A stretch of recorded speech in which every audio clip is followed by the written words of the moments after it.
Hi friends, learn P S C അക്കാഡമിയുടെ പുതിയ എപ്പിസോഡിലേക്ക് എല്ലാ കൂട്ടുകാർക്കും സ്വാഗതം. ഇന്ന് നമ്മൾ ക്രാഷ് കോഴ്സിൻ്റെ 6th ഡേയിലേക്ക് പോവുകയാണ്. 6th ഡേയിൽ ഡിസ്കസ് ചെയ്യുന്ന ടോപ്പിക്ക് ബാക്ടീരിയ ആണ്. അപ്പോൾ മൈക്രോബയോളജിയുടെ ഒരു ഇമ്പോർട്ടൻറ്റ് ടോപ്പിക്കാണ് ബാക്ടീരിയ അല്ലെങ്കിൽ ബാക്ടീരിയൽ സെൽ വാൾ എന്നൊക്കെ പറയുന്നത്. അപ്പം ഇതൊരു 3 പാർട്ടായിട്ടാണ് നമ്മൾ ഡിസ്കസ് ചെയ്യുന്നത്. അപ്പം ബാക്ടീരിയയുടെ ഫസ്റ്റ് പാർട്ട് ഇന്ന് ഡിസ്കസ് ചെയ്യുന്നു. അപ്പം ഇതിൻ്റെ വീഡിയോസ് കണ്ടിന്യൂസ് ആയിട്ട് എല്ലാവരും കാണാൻ ശ്രമിക്കുക, എന്നാലേ നിങ്ങൾക്കിത് പെട്ടെന്ന് മനസ്സിലാക്കാൻ പറ്റത്തുള്ളൂ. All living cells can be classified into two groups, prokaryotes and eukaryotes. Prokaryotic cell like a nucleus and other membrane enclosed structures. Eukaryotic cells have structures. All prokaryotics are single-celled organisms that are bacteria. Eukaryotic cells include plants, animals, fungi and protists. അപ്പം living ഓർഗാനിസത്തിനെ തന്നെ അല്ലെങ്കിൽ living സെൽസിനെ class all prokaryotes are single celled organisms and all are bacteria. Prokaryotes are among the smallest of all organisms. Most prokaryotes range from 0.5 to 2 μm in diameter. Bacterial cells lack a membrane-bound nucleus. The genetic material is naked with the cytoplasm. അപ്പോൾ bacteria എന്ന് പറയുന്ന ഒരു prokaryotic type of organisms ആണ്. ഇത് smallest ആയിട്ടുള്ള organisms ആണ്. അതിൻ്റെ size എന്ന് പറയുന്നത് 0.5 to 2 mm ആണ് അതിൻ്റെ ഡയമീറ്റർ എപ്പോഴും പറയുന്നത്. അതുപോലെ തന്നെ ബാക്ടീരിയ സെൽസിന് ഒരു ന്യൂക്ലിയസ് കവറിങ്ങോ അല്ലെങ്കിൽ മെംബ്രെയിൻസോ ഒക്കെ ആബ്സെൻ്റ് ആയിരിക്കും. അതുപോലെ തന്നെ അതിൻ്റെ ജെനറ്റിക് മെറ്റീരിയൽ എപ്പോഴും അതിൻ്റെ സൈറ്റോപ്ലാസിലാണ് നമുക്ക് കാണാൻ പറ്റുന്നത്. ഇനി ബാക്ടീരിയ അതിൻ്റെ ഷേപ്പ് അനുസരിച്ച് ക്ലാസിഫൈ ചെയ്തിട്ടുണ്ട്. അതായത് spherical, road, spiral. Spherical shape bacteria നമ്മൾ കോക്കസ് എന്ന് പറയും. റോഡ് ഷേപ്ഡ് ബാക്ടീരിയ നമ്മൾ ബാസിലസ് എന്നാണ് പറയുന്നത്. അതുപോലെ സ്പൈറൽ ഷേപ്പിന് സ്പൈറൽ ആയിട്ടുള്ള അല്ലെങ്കിൽ കോമ ഷേപ്പ് ആയിട്ടുള്ള ബാക്ടീരിയ കാണും, അതാണ് വിബ്രിയോ എന്ന് പറയും. പിന്നെ സ്പൈറോക്കീറ്റ്സ്, അതായത് സ്ക്രൂ ഷേപ്ഡ് ഓർഗാനിസംസിനാണ് നമ്മൾ സ്പൈറോക്കീറ്റ്സ് എന്ന് പറയുന്നത്. അപ്പം ഇതാണ് ഒരു ബാക്ടീരിയയുടെ ഒരു സ്ട്രക്ചർ. ഇതിനകത്ത് കാണിച്ചിട്ടുണ്ട് capsule, cell wall, plasma membrane, cytoplasm, പിന്നെ ഔട്ടർ സെല്ലിലേക്ക് പോയി കഴിഞ്ഞാൽ ഫിംബ്രിയെ, പൈലസ്, ഫ്ലജെല്ലം, പിന്നെ സൈറ്റോപ്ലാസ്റ്റിൽ ഇൻക്ലൂഡ് ചെയ്തേക്കുന്നത് ribosomes, nucleoid, inclusions, plasmid etcetera. അപ്പം ഇത്രയാണ് ഒരു ബാക്ടീരിയയുടെ സ്ട്രക്ചർ അല്ലെങ്കിൽ അതിൻ്റെ കമ്പോണൻസ്, സെൽ കമ്പോണൻസ് എന്ന് പറയുന്നത് ഇത്രയും ആണ്. Structurally bacterial cells consist of following. അതായത് ബാക്ടീരിയ അതിൻ്റെ സ്ട്രക്ചർ അനുസരിച്ച് ക്ലാസിഫൈ ചെയ്യാം. Cell membranes and internal cytoplasm and variety of external structures. അപ്പം സെൽ മെംബ്രെയിൻ എന്ന് പറഞ്ഞാൽ സെല്ലിനെ സറൗണ്ട് ചെയ്തുള്ള മെംബ്രെയിനാണ്. അപ്പം ആ സെല്ലിനെ സറൗണ്ട് ചെയ്ത് സെൽ മെംബ്രെയിൻ ഉണ്ടായിരിക്കും. അതുപോലെ തന്നെ ക്യാപ്സ്യൂൾ, എല്ലാ ഓർഗാനിസത്തിനും ക്യാപ്സ്യൂൾ കാണത്തില്ല. അപ്പം വിർലൻസ് കപ്പാസിറ്റി കാണിക്കുന്നതാണ് സെല്ലിൻ്റെ ക്യാപ്സ്യൂൾ എന്ന് പറയുന്നത്. പിന്നെ ഇൻറ്റേർണൽ സ്ട്രക്ചേഴ്സ് പോയി കഴിയുമ്പം ribosomes, nuclear region, granules, vesicles ഒക്കെയാണ് അതിൻ്റെ ഇൻറ്റേർണൽ സ്ട്രക്ചേഴ്സ് പോയി കഴിയുമ്പോൾ. പിന്നെ അതുപോലെ തന്നെ ഔട്ടർ സെൽസിൽ പിലി, ഫ്ലജെല്ല, അതൊക്കെയാണ് ക്യാപ്സ്യൂൾസ് ഒക്കെയാണ് ഇതിൻ്റെ ഔട്ടർ മോസ്റ്റ് സെല്ലിൽ വരുന്ന components. First slime or capsule. Slime or capsule are the first non virulence determinants of microorganisms. Is an extracellular polymer loosely attached to the cell wall. It can be easily washed off, whereas capsule is a compact, thick and gelatinous structure adhered to the cell, and it is made glycocalyx, polysaccharides and glycopeptides etc. Through the microscope, the capsule viewed as a clear hollow surrounding the bacteria. അപ്പം ബാക്ടീരിയയുടെ ഏറ്റവും outer most ആയിട്ട് വരുന്ന ഒരു ലെയറാണ് slime അല്ലെങ്കിൽ capsule എന്ന് പറയുന്നത്. അപ്പോൾ ഫസ്റ്റ് ഇതിനെ പറഞ്ഞുകൊണ്ടിരുന്നത് virulence determinants of micro organisms എന്നായിരുന്നു. അപ്പം ഇതെന്ന് പറയുന്നത് ഒരു എക്സ്ട്രാ സെല്ലുലാർ പോളിമർ ആണ്. അതുപോലെ തന്നെ സെൽ വോളെ ലൂസായിട്ട് അറ്റാച്ച് ചെയ്തിരിക്കുകയാണ്.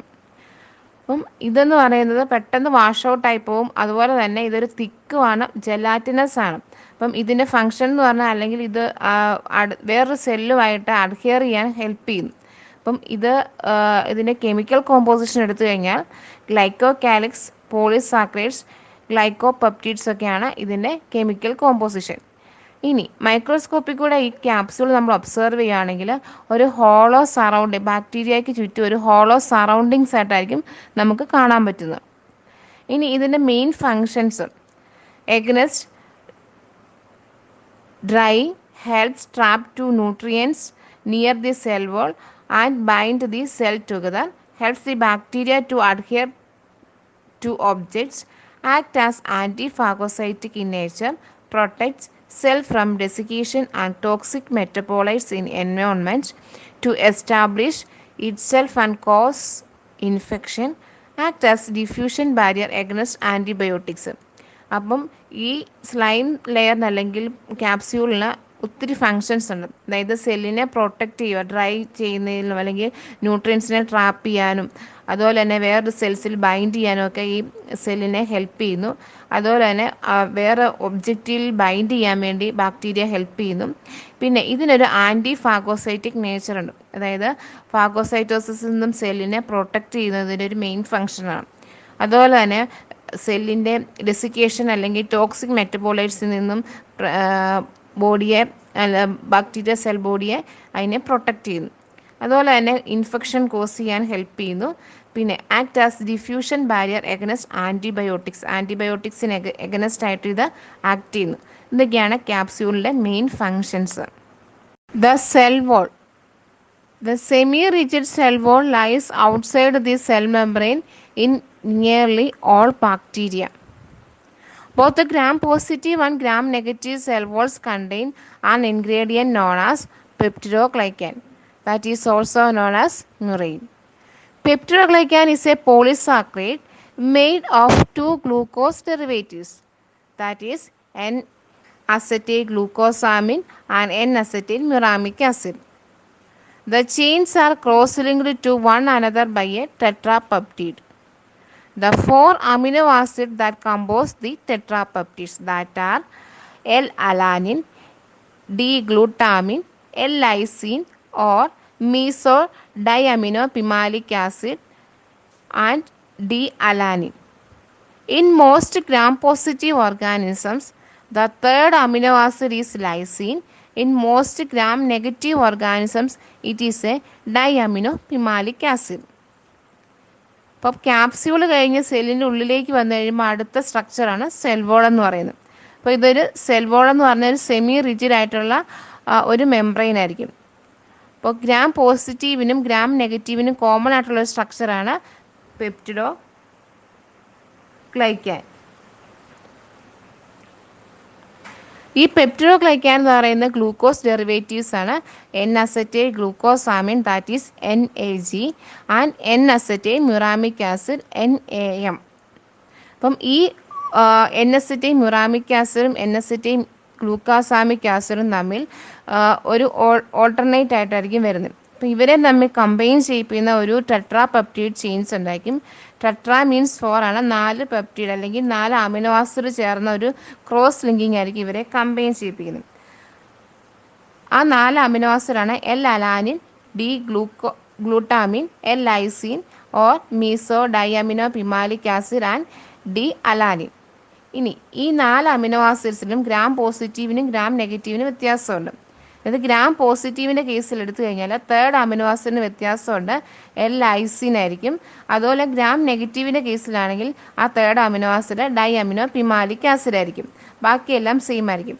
അപ്പം ഗ്രാം പോസിറ്റീവ് ആണെങ്കിൽ L-alanine, D-glutamine, അതുപോലെ തേർഡ് അമിനോ ആസിഡ് ലൈസീൻ, പിന്നെ ലാസ്റ്റ് വൺ D-alanine. ഇനി ഗ്രാം നെഗറ്റീവിൻ്റെ കേസിൽ എടുത്തു കഴിഞ്ഞാൽ തേർഡ് അമിനോ ആസിഡിന് മാത്രം ചേഞ്ചസ് ഉണ്ട്, അതാണ് ഡൈഅമിനോപിമാലിക് acid.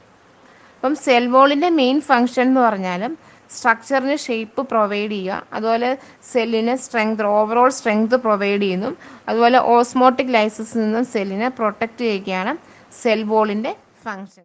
Gram positive cell wall structure. അപ്പം സെൽ വോളിൻ്റെ കോമ്പോസിഷൻ അനുസരിച്ച് ബാക്ടീരിയ ക്ലാസിഫൈ ചെയ്തിരിക്കുന്നതാണ് ഗ്രാം പോസിറ്റീവ് എന്നും ഗ്രാം നെഗറ്റീവ് എന്നും.